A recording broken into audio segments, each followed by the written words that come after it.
Hi Believers! Kilalanin natin ngayon ang Batang Believables! Sila yung mga batang magaling sa ginagawa nila, kaya nakakabilib na i-inspirasyon pa sa ibang mga bata. Oo, isa siya sa mga batang pwede mong sabihing, ano nga yung tawag mo sa kanila, Mikmik? Sakalam! Yun! Sakalam! Oo, sakalam nga ang batang believable na si Danny Agnihotri.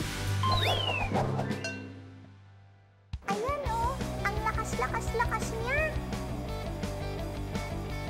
Yan si Danny Agnihotri, ang 5-year-old weightlifter ng Quezon City. Noong 3 years old si Danny, sinasama siya ng parents niya pag nag-gym sila. Napansin nilang hilig ng anak magbuhat ng magagaan na weights. Kaya naman in-enroll nila ito sa powerlifting gym. Paalala mga batang I-Believers, huwag gagayahin si Danny ha. Pag gusto nyong pumasok sa kahit na anong sport, ay importanteng may coach na magbibigay ng guidance sa inyo para lagi kayong safe at hindi masaktan. Remember, safety first. Kaya si Danny, nag-training at ginagabayan ng coach dahil sa sipag at pag-focus niya sa kanyang sport. Nanalo na agad si Danny. At nag-enjoy din siya ha, nakangiti pa bago magbuhat ng barbell. Congratulations, Danny!